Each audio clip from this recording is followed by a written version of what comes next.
오늘 말씀은 히브리서 10장 19절에서 25절 말씀을 본문 삼아서 그리스도를 통한 하나님께 나아가야 할 길과 성도의 자세라는 주제를 가지고 같이 은혜 나누는 시간 갖도록 하겠습니다.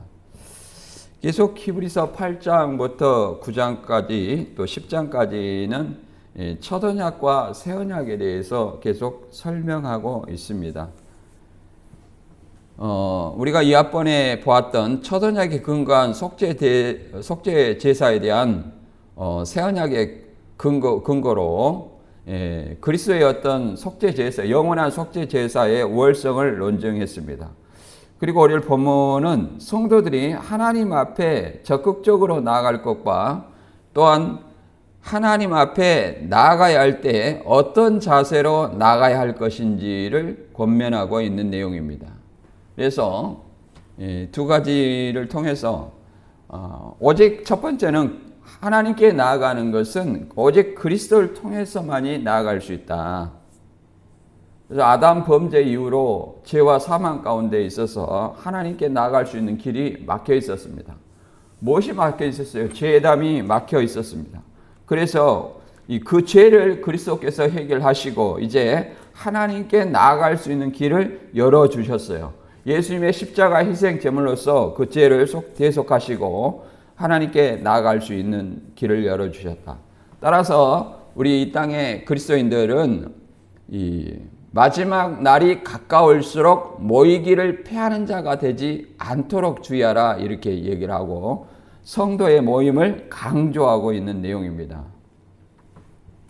본문을 통해서 한번 알아보도록 하겠습니다. 본문 히브리서 10장 19절 그러므로 형제들아 우리가 예수의 피를 힘입어 성소에 들어갈 담력을 얻었나니 그 길은 우리를 위하여 휘장 가운데를 열어놓으신 새로운 상 길이요 휘장은 곧 구의 육체니라. 또한 하나님의 집 다스리는 큰 제사장이 계심에 우리가 마음의 뿌림을 받아 악한 양심으로부터 벗어나고 몸은 맑은 물로 씻음을 받았으니 참 마음과 온전한 믿음으로 하나님께 나아가자. 또 약속하신 이는 미쁘시니 우리가 믿는 도리의 소망을 움직이지 말며 굳게 잡고 서로 돌아보아 사랑과 선행을 격려하며 모이기를 피하는 어떤 사람들의 습관같이 하지 말고 오직 권하여 그날이 가까움을 볼수록 더욱 그리하자. 아멘. 히브리서 9장은 아론의 계통의 어떤 제사장이 1년에 한 번씩 짐승의 피로 지성소에 들어가는 방면, 그 다음에 그리스도는 단번에 그리스도의 어떤 피로서 영원한 속죄를 드리시고 하늘 성소에 가셨다. 이렇게 실체, 지상의 어떤 성소 모형의 실체로서 하늘의 성소, 곧 예수 그리스도를 나타내고 있습니다. 그리고 이것을 다시 11절부터 28절까지는 이 새 언약의 탁월성을 얘기하기 위해서 옛 언약, 첫 언약 제사의 한계를 통해서 이제 새 언약의 중보자인 예수 그리스도의 사역을 강조하고 있습니다. 그래서 첫 언약의 한계, 곧 성전에서 드려지는 희생제사, 짐승의 희생제사는 바로 대제사장이 사람이라는 것이에요.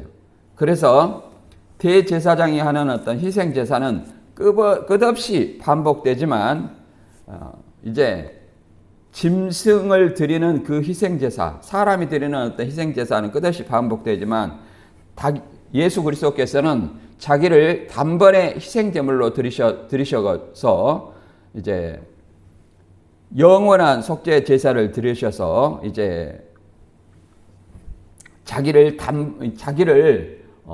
계속 제물로 드리실 필요가 없고 영원한 하나님의 우편에 대제사장으로 계신다 이렇게 말하고 있습니다. 그리고 히브리서 10장에서는 우리가 이 앞번에 본 것처럼 그림자에 불과한 구약 율법에 근거한 동물 희생, 짐승의 희생 제사로는 하나님께 나오는 자들을 언제든지 온전케 할 수 없다고 얘기를 합니다. 그래서 그리스도께서는 자기 몸을 영원한 속죄 제사를 드림으로 첫 언약을 폐하시고 새 언약을 세우시어 이제 성도들의 죄를 대속하여 거룩하게 하셨음을 강조하고 있습니다.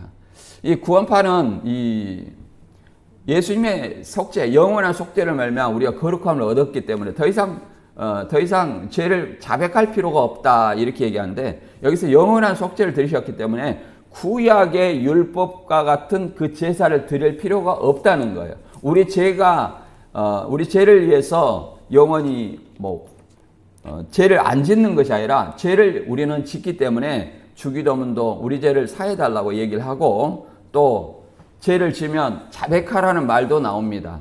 성령을 해방하는 죄와 사심을 받은 자와 사심을 받지 못한 어떤 그런 죄도 있다고 성경은 분명하게 말하고 있습니다. 그러면 그런 어떤 죄를 지을 때 우리는 어떻게 해야 되냐? 예수 그리스도를 다시 제사 드릴 필요는 없고, 예수 그리스도를 믿음으로 말미암아 예수님이 우리의 대언자가 되시고 보혜사가 되셨기 때문에 보좌 우편에서 우리의 죄를 변호하십니다. 따라서 우리는 예수 그리스도 앞에 자백하면 예수 그리스도께서 우리 죄를 위해서 속죄 제물이시기 때문에 대제사장으로서 하나님 앞에 우리 죄를 사해 주십니다. 그것이 대제사장의 역할이에요. 그리고 이제 오늘 본문 히브리서 10장 19절에서 25절 말씀은 성도들이 하나님 앞에 적극적으로 나아갈 것과 또 하나님 앞에 나아갈 때 어떤 자세로 나아갈 것인가, 또 성도들에게 대제사장 그리스도의 피를 통해 하나님께 나아갈 길이 열려 있다 이렇게 설명하고 있습니다. 따라서 성도는 죄 씻은 참된 마음과 믿음의 확신을 가지고 하나님께 나아가야 할 것이며, 또한 약속에 대한 소망을 견고히 붙들고 모이기를 힘써 서로 격려하는 삶을 살아야 할 것을 본문을 통해서 말하고 있습니다. 따라서 오늘 본문을 통해서 우리 자신은 이 말씀에 비춰서 어떠한 삶을 살아가고 있는지, 또 어떠한 삶을 살아가야 할 것인지를 생각해 보는 시간 되었으면 합니다. 예수의 이제 희생 제사로서 하늘 성소에 들어갈 길이 열어놓으셨다 이렇게 얘기하는데, 그 말은 바꿔 말하면 하늘 성소에 들어갈 길을 예수 그리스도께서 희생 제사로 드리기 전에는 닫아다 있다. 죄로 인해서 나갈 길이 막혀 있다 이렇게 볼 수가 있습니다. 그래서 예수님이 십자가의 희생으로 말미암아 우리 죄를 대속하지 않았다면 우리는 여전히 죄 가운데 있고 하나님께 나아갈 수 없고 죄의 싹은 사망이기 때문에 죽어갈 수밖에 없었어요. 그러나 이제 예수님이 십자가의 대속으로 말미암아 하늘 성소에 나아갈 길을 우리한테 열어놨다 이렇게 얘기합니다. 따라서 예수님이 지상 재림하기 전까지는 우리 모든 사람은 예수 그리스도를 믿음으로 말미암아 예수님 보좌 우편에 하늘 성소에 나아갈 수 있다는 것입니다. 그게 천국이라고 말할 수 있죠. 그 천국, 죽어서 가는 천국은 임시적 거처라고 말할 수 있어요. 임시적 초소예요. 그래서 잠시 잠깐 임시적 초소에 있다가 그리스도의 강림하실 때 이제 영생과 영벌이 완전히 갈라지는 최종 심판이 있게 되는 겁니다. 히브리서 10장 19절 읽어보겠습니다. 그러므로 형제들아 우리가 예수의 피를 힘입어 성소에 들어갈 담력을 얻었나니 그 길은 우리를 위하여 휘장 가운데로 열어놓으신 새로운 살 길이요 휘장은 곧 그의 육체니라.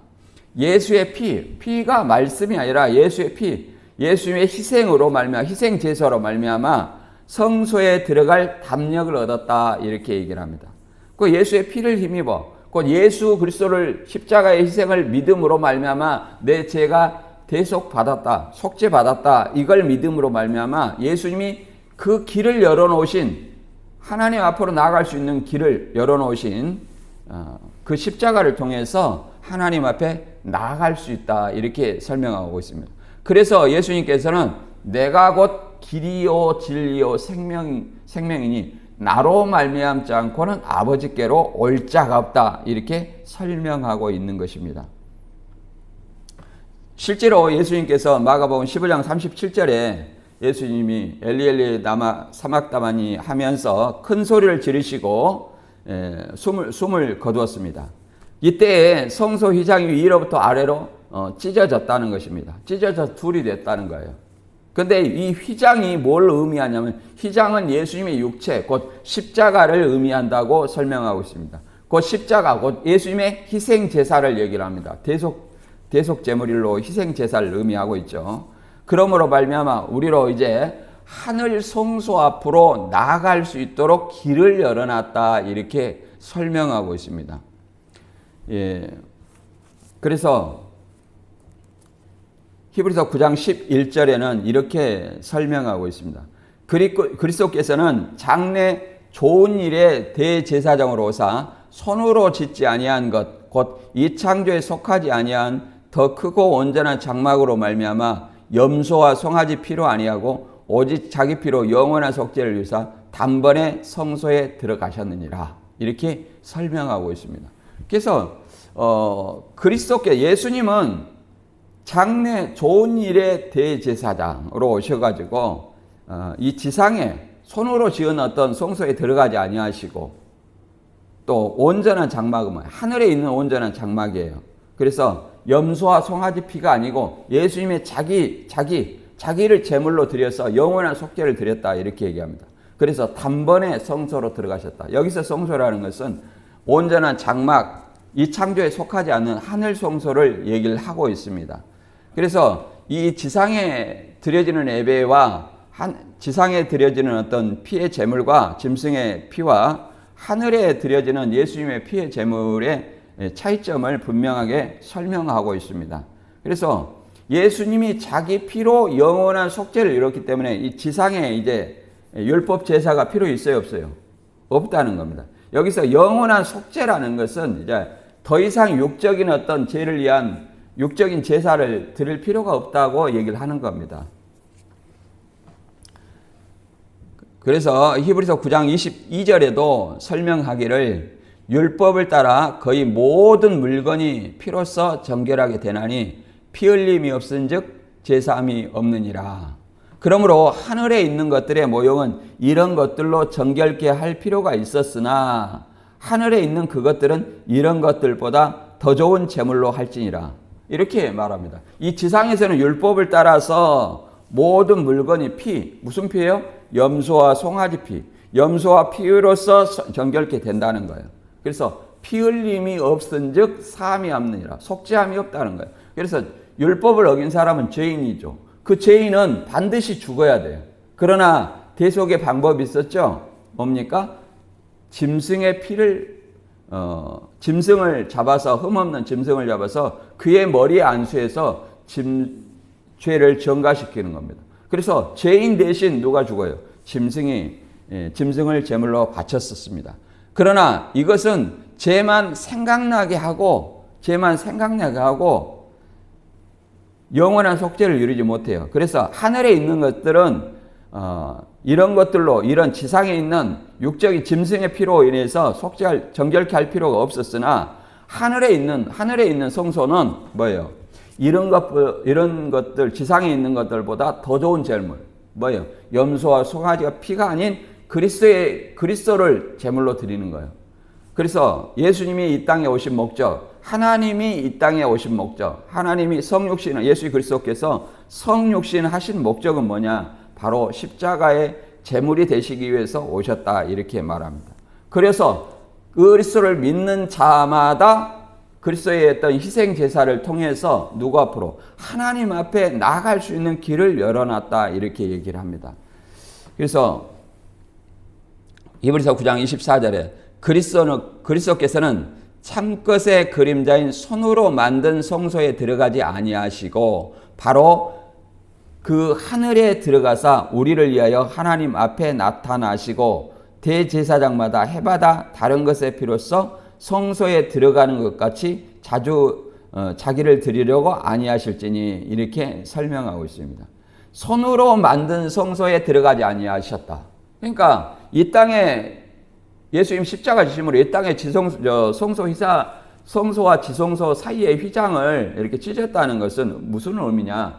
더 이상 이제 지상의 어떤 성소가 불필요하다 이런 어떤 의미를 갖고요. 더 나아가서 예수님의 십자가로 말미암아 누구든지 이제 제사장이나 이 땅의 제사장이나 대제사장을 통하지 아니하고 예수 그리스도를 통해서 이제 지상의 성소가 아니라 하늘 성소에 나아갈 수 있는 길을 열어놨다 이렇게 말할 수 있습니다. 그래서 참 하늘에 들어가서 우리를 위하여 하나님 앞에 나타나셨다 이렇게 얘기를 합니다. 그리고 이것을 이 예수를 뭐라고 말하냐면 로마서 3장 25절에는 이 예수를 하나님이 그의 피로써 믿음으로 말미암는 화목 제물로 세우셨으니 이는 하나님께서 길이 참으시는 중에 전에 지은 죄를 간과하심으로 자기의 의로우심을 나타내려 하심이니 이렇게 설명하고 있습니다. 그래서 예수를 화목 제물로 십자가에 드리신 것은 전에 지은 죄, 이전의 죄, 모든 죄, 아담의 원죄, 그 다음에 유전죄, 자범죄 이런 어떤 모든 죄, 이전에 예수 그리스도를 믿기 이전의 모든 죄, 십자가 이전의 모든 죄를 간과하심으로 그 예수 그리스도를 믿음으로 하나님의 의로우심을 나타내려 하심이다 이렇게 설명하고 있습니다. 따라서 이 십자가로 말미암아 이제 화목 제물이라 했기 때문에 누구와 누구의 화목이냐? 첫째는 유대인과 이방인의 구분이 없는 거예요. 유대인과 이방인의 구분이 없어요. 그 다음에 둘째는 이제 하나님과 우리의 인간의 화목입니다. 하나님과 인간의 죄인의 화목을 이해하는 것입니다. 그래서 에베소 2장 15절과 16절 읽어보면 그들을 원수로 만들었던 계명의 율법을 예수님 자신이 육체적인 죽음으로 폐지하신 것은 유대인과 이방인을 자기 안에서 하나의 새로운 백성으로 만들어 화목하게 하시고 또 십자가로 그들의 적개심을 죽이고 둘로 한 몸으로 만들어 하나님과 화해시키기 위한 것입니다. 이렇게 말합니다. 원수로 만들었던 계명의 율법을 예수님의 육체적인 죽음, 그 십자가의 죽으심으로 말미암아 화목 제물이 되어서 이제 율법을 폐지하시고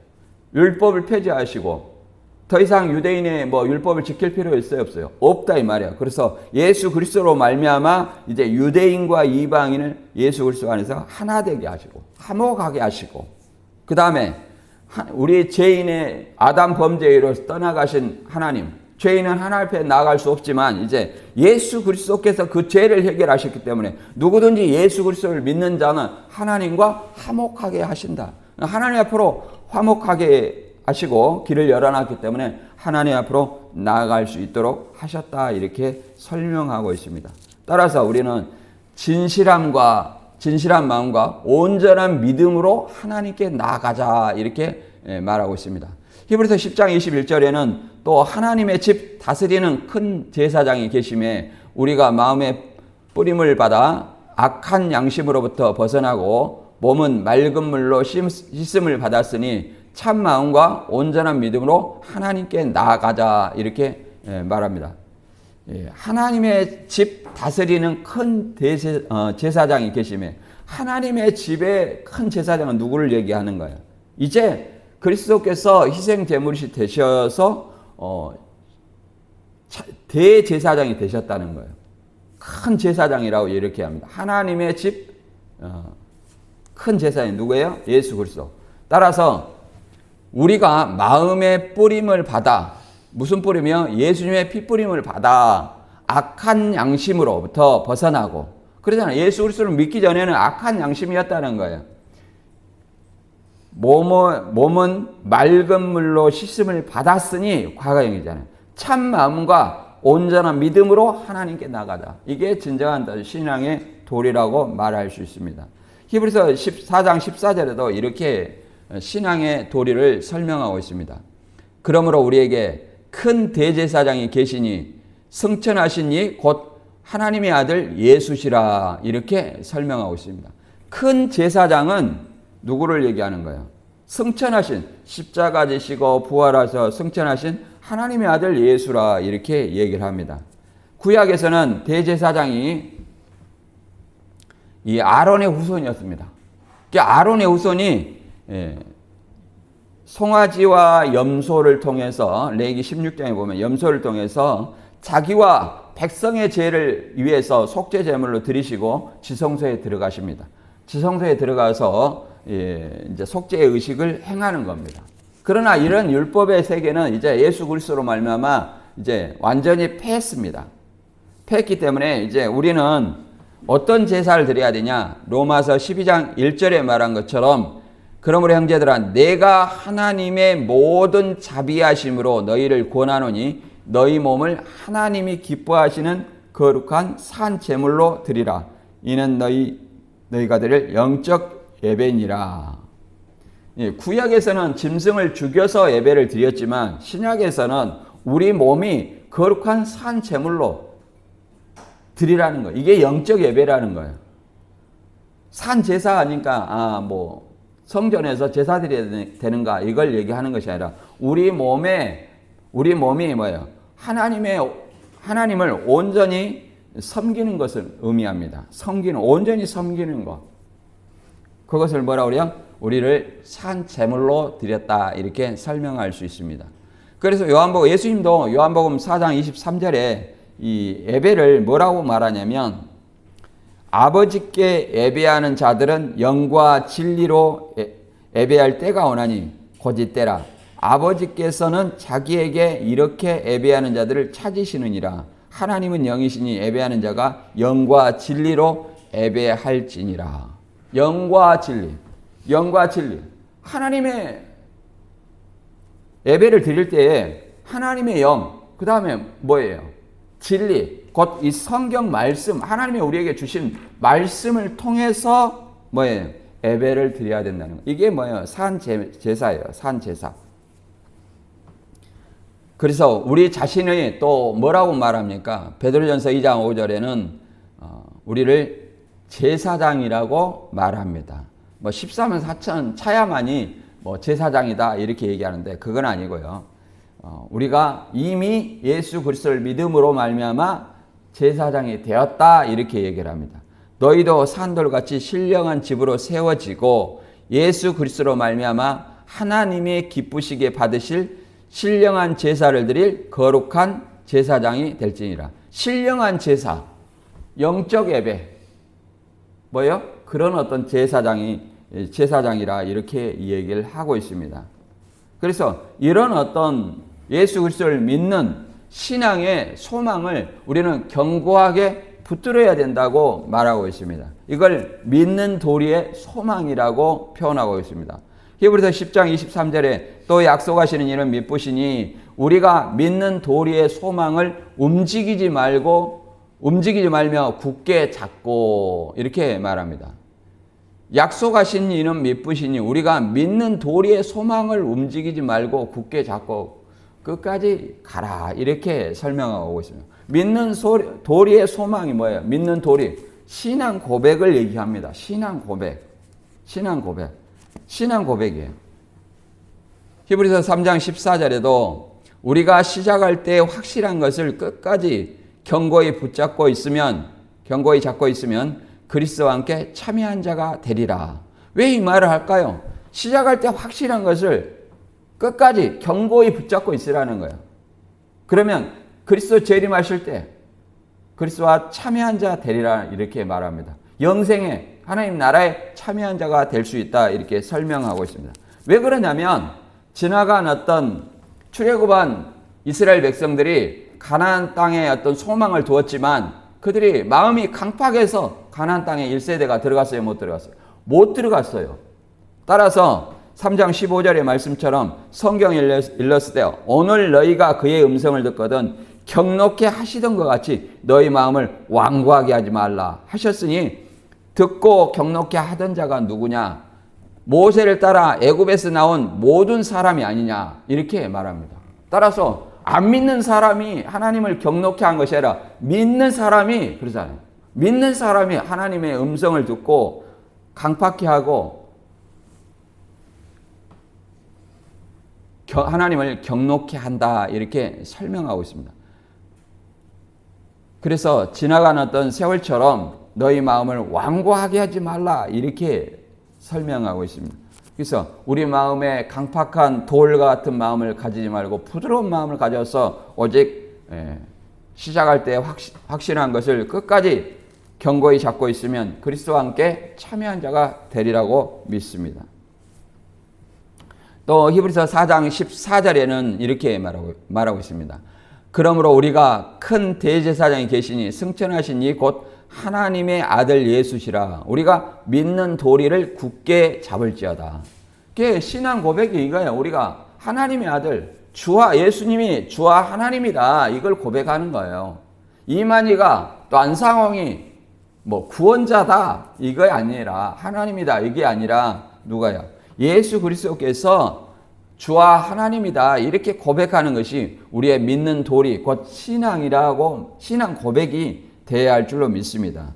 그래서 이 예수 그리스도는 4장 15절에 우리에게 있는 대제사장은 우리의 연약함을 동정하지 못하실 이가 아니요 모든 일에 우리와 똑같이 시험을 받으신 이로되 죄는 없으시니라. 그러므로 우리는 긍휼하심을 받고 때를 따라 돕는 은혜를 얻기 위하여 은혜의 보좌 앞에 담대히 나아갈 것이니라. 이렇게 설명하고 있습니다. 그래서 이 대제사장인 예수님은 우리의 연약함, 우리 인간은 굉장히 연약해요. 또 시험 받을 때 넘어질 수 있어요. 그러나 예수님께서 똑같은 우리의 인간이었기 때문에 우리의 연약함을 동정하시고 우리를 시험 받을 때 도와주신다는 거예요. 그러나 다만 우리와 다른 것이 뭐예요? 그는 죄가 없으셨어요. 우리는 뭐예요? 죄인입니다. 죄인이에요. 그래서 때를 따라 돕는 은혜를 얻기 위하여 은혜의 보좌 앞에 곧 하늘 성소 앞에 있는 은혜의 보좌 앞에 담대히 나아갈 수 있다. 이렇게 말합니다. 뭘 통해서? 그리스도의 은혜를 통해서 나아갈 수 있는 거예요. 그래서 그리스도를 뭐라고 말하냐면 교회의 머리다. 교회가 그의 몸이다. 이렇게 설명하고 있습니다. 에베소 1장 22절과 3절에 보면 만물은 그의 발 아래 복종하게 하시고 그를 만물 위에 교회의 머리로 삼으셨느니라. 교회는 그의 몸이니 만물 안에서 만물이 충만하게 하신 이의 충만함이니라. 이렇게 설명하고 있습니다.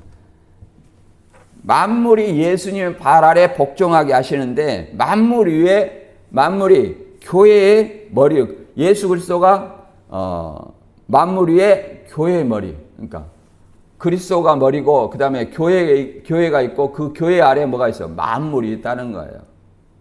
그리고 교회가 또 누구의 몸이에요? 그리스도의 몸이라고 설명하고 있습니다.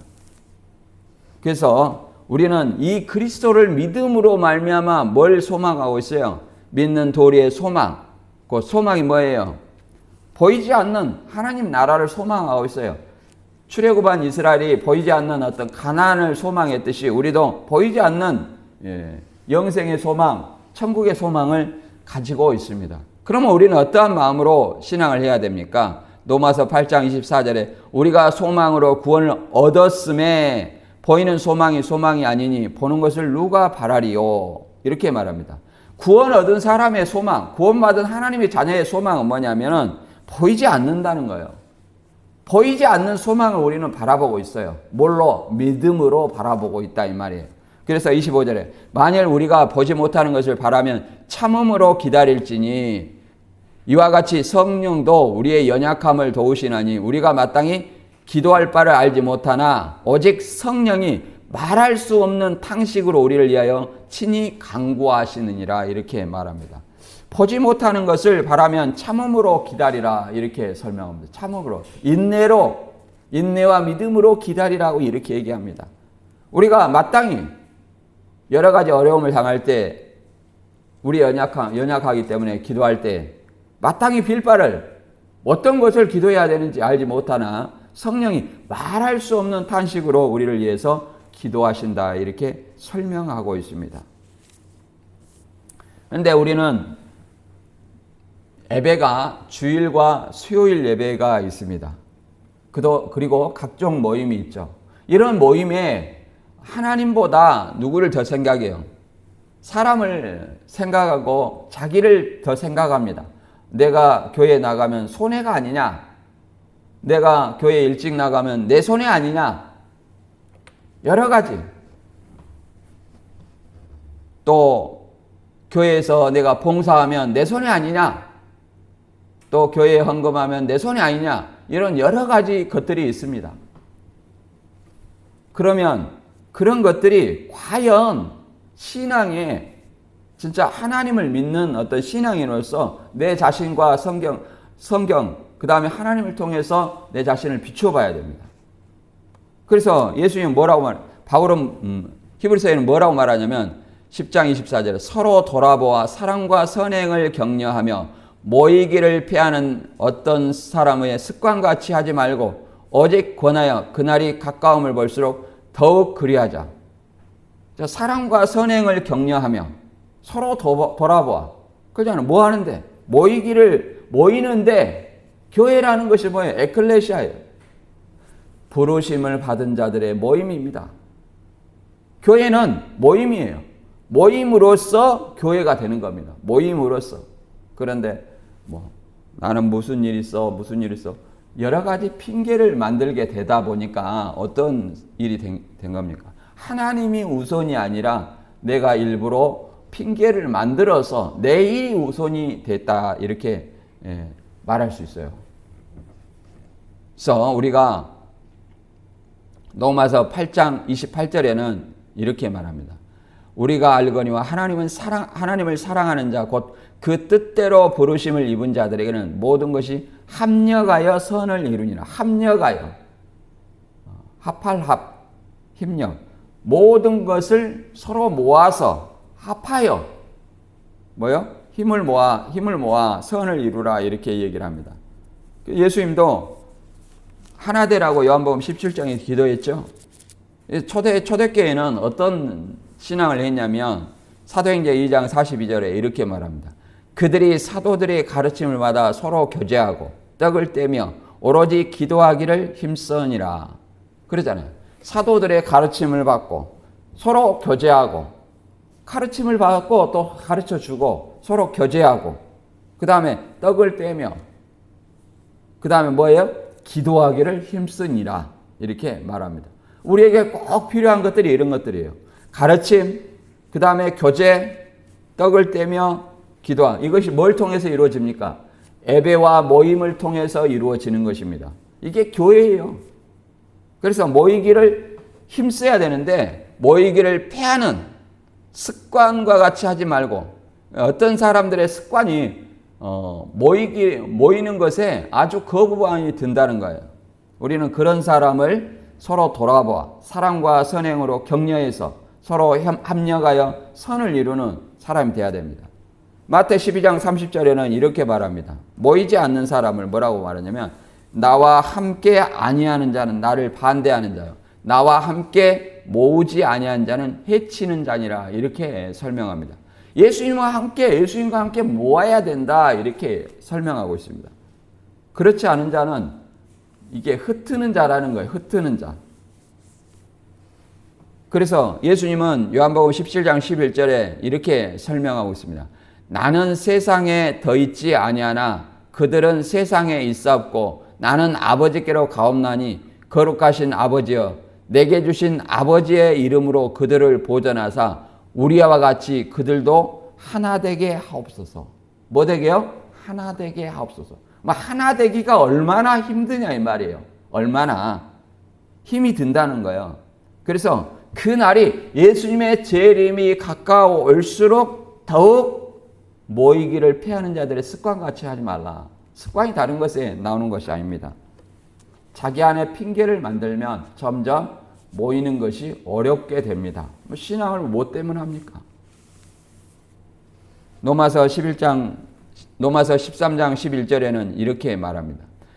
또한 너희가 이 시기를 알거니와 자다가 깰 때가 벌써 되었으니 이는 이제 우리의 구원이 처음 믿을 때보다 가까웠습니다. 여기서 구원은 마지막 재림 때 구원이에요. 이 시기를 알거니와 자다가 깰 때가 되었다는 거예요. 언제나 지금까지 우리가 행했던 나태한 정신, 나태한 사상, 미지근한 신앙 차든지 덮든지 하라는 거예요. 차든지 덮든지. 그래서 우리의 구원이 처음 믿을 때보다 더 가까이 왔다. 새벽이 가까이 오면 밤이 더 어둡습니다. 밤이 더 어두워요. 그래서 밤이 깊고 낮이 가까웠으니 그러므로 우리가 어둠의 일을 벗고 빛의 갑옷을 입자 이렇게 설명하고 있습니다. 그래서 우리가 영생을 이미 얻은 것도 아니고 완전해진 것도 아닙니다. 다만 예수님의 어떤 부활하신 그 부활을 믿고 쫓아가는 거예요. 뭐예요? 이루려고, 잡으려고. 우리가 시작할 때 확실한 것을 끝까지 붙잡고 있으면 그리스도와 함께 참여한 자 된다는 것처럼 마지막 주 재림 때 참여하기 위해서 그렇습니다. 오늘 말씀 다시 한번 살펴보면 하나님 앞에 적극적으로 나가야 됩니다.